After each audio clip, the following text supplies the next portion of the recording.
Welcome back to the Navy Sports Magazine, presented by the Navy Federal Credit Union. Time to shine a light on Navy men's basketball, who opens up the Patriot League tournament on Thursday night against an opponent to be determined Tuesday, the winner of Holy Cross and American. Pleased to be joined now by the Patriot League's all-second team performer, John Carter. And John, for you and your teammates, do you get a sense with the way last year ended, with things out of your control that really robbed you all of a great opportunity? Y'all feel like there's a sense of unfinished business here a little bit now as we enter this postseason? Yeah, for sure. I mean, it's been somewhat of a narrative for our entire season. Maybe it wasn't always spoke on, but it was definitely something in the back of our minds of like all we want is an opportunity to go win or lose a game, and that's all we want. With having all of our guys, obviously last year was unfortunate, but we fully believe that we are fully capable of winning the championship this year. I was going to say, when you look around that room, and is it a good thing maybe that, as you said, it's been unspoken?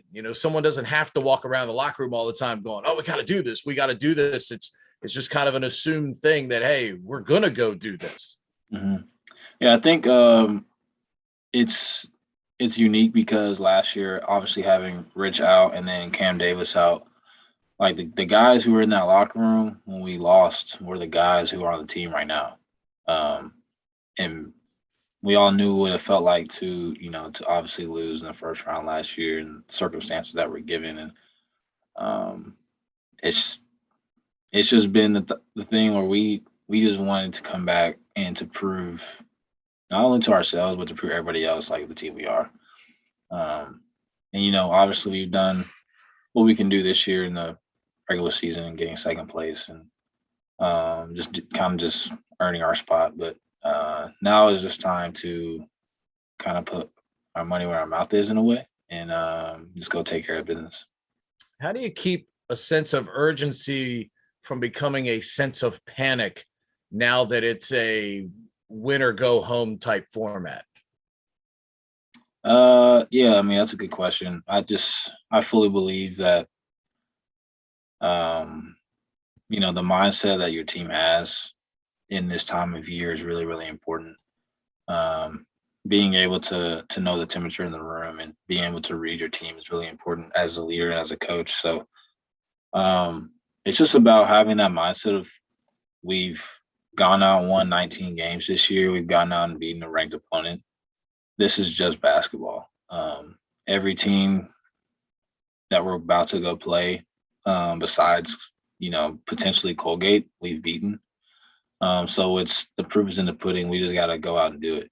There's no special things that we have to do. It's just going out, being the players that we know how to be, and coaches coaching the way they know how to coach. And just by doing that, I believe we'll come out on the winning side more times than not. You guys as players, from the time you're knee high to a grasshopper, you want to play this game at the highest level. Mm-hmm. Let's go back to the start of the season. Just how much did that Virginia game propel you all and show you exactly what this team is capable of? Yeah, it's actually cool that you asked that because coming back from last season and, obviously like not having Cam, there's definitely not just with our team, but just outside the team. There's always questions like who's going to step up? How is this team going to look losing a guy like Cam Davis? And even with myself in the middle of that Virginia game, I just found myself like thinking like, are we really doing this? Like, are we really competing with this team right now? Like, it wasn't like I wasn't expecting it or that we couldn't do it. It was more of just like a pleasant surprise because it was our first game and on their home floor and we were pretty much out competing them the entire game. And so, yeah, that definitely propelled us confidence wise moving forward. And obviously we didn't play too well against Virginia Tech, but just moving forward, we just believe that we can beat anybody. We just come out and do the little things, be disciplined, be focused, and just make some shots. And throughout this year, that's kind of been the narrative for us. Individually, for you, where will that late three in Charlottesville rank up for you as a basketball player? Still to be determined.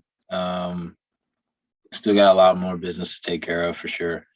But as of right now, it's definitely up there. Just you always watch as a kid, those Cinderella upsets, ranked opponents. You know, they'll be playing a team that shouldn't beat them, and you just see that one guy who hits a shot that's a dagger, and you just kind of feel the energy in the gym. And ESPN has a great way of just displaying that as well.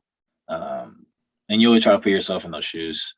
And it was really cool to be that person for that game, and to see Virginia fans walking out of the gym before the game was over was definitely the icing on the cake for me. And just a testament to all the work and all the sweat and the tears, honestly. And it was a cool moment for sure.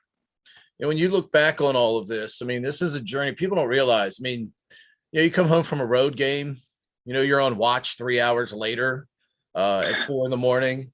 The demands of a student athlete. Okay. And, you're expected to perform as a Division I athlete. As you've looked at this journey, how have you gotten to this point? Because this is not for everyone. Yeah. It's a good question. I've realized you really need a support system.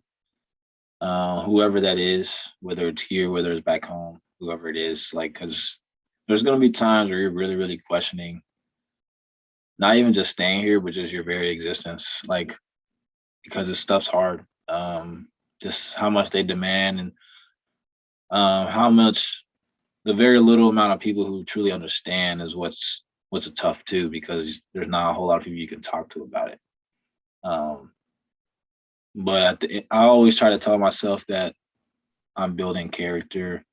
I'm always trying to think big picture, it's going to build me up to be a better man at the end. Just being able to handle different things, and being adaptable, and being flexible, and just overcoming all these different small adversities. It's definitely made me who I am today. And like I said at the beginning, my support system has definitely propelled me for sure. For you guys as a senior group collectively, how important is it to leave this type of legacy that, you all have established here? I mean, it's been a lot of winning within this program here the last few years, to be able to build on what even you all were able to accomplish during a pandemic last year, winning 15 games. To be able to walk out the doors eventually with your heads held high and help this staff really build a culture of winning. How important is that to you all as a group? I think that's been our most favorite and most valued accomplishment for us. Coming in, we realized the culture wasn't great. Not even just on the court, winning and losing. It was just in the locker room. There was a lot going on that we didn't necessarily think was too great, was gonna formulate wins. So we kind of just took it upon ourselves, along with obviously Cam Davis and even Evan Wig 2 years ago being our captain. We all just kind of made a decision that we got to change some things. And it kind of just starts off with just being a good dude, being a good person, and then that leads into being a good midshipman, and then that leads to being just a good teammate and eventually a good player. And that's been our focus, being just the cultivators of the culture. And that leads to wins, and the team's success is a byproduct of that. And leaving this team, obviously we want a championship more than anything, but if we can lead this team with a culture that's instilled, and the second class will come up and take the reins, I think that's more important to us than anything. To see Rich and Greg get honored on the all defensive team in the league. I mean, let's face it, in a culture of basketball now where all we see is offense, the fact that you all top 10 in the country pretty much all year in defense and points per game, to see a couple of teammates get honored, is that kind of represents this team, with what you all bought in from a defensive perspective? Yeah, for sure. And we all know that those two individually are very, very good at what they do on the defensive side of the ball, with Greg just being on ball and just being so athletic and able to stay in front of almost anyone. And then Rich just being super athletic, big, who can guard any ball screen and block shots. Those two are obviously the two who got honored and recognized because of their abilities. But it also, like you said, just a testament to the team and our ability to guard, because they're not going to give that award to two players on the same team who are very low in the rankings defensive wise. So yeah, no, I'm happy for them. They're my guys, and I'm glad that they got that, even though I told them that I would still give them buckets. Well, see, it's because you go at them and practice at a high level. Right. And look, let's talk about that part though as a team. There are guys in that locker room right now that if they were asked to play more minutes, and PJ Roach has been a great example of this the last couple of games, but there are guys on this roster that if they were asked to play more minutes, they could do that for you all. And I imagine what that does for you all in practice has to lead to some of this success. Yeah. We have a lot of guys on the team, and, we joke around about it a lot, but pretty much everyone can play Division I. Like, everyone's talented enough. And like, you would think the starters going up against everybody else would pretty much win the battles in practice, but there's times where us starters get smacked, and we just gold. We'll split up in blue, gold, and sometimes we'll have these extra jerseys with red and white, and red, white, and gold are beating blue, and there's a lot of smack talk going back and forth. But at the end of the day, it's just making everybody better. We all realize that we all respect each other as players, and we all respect each other's roles.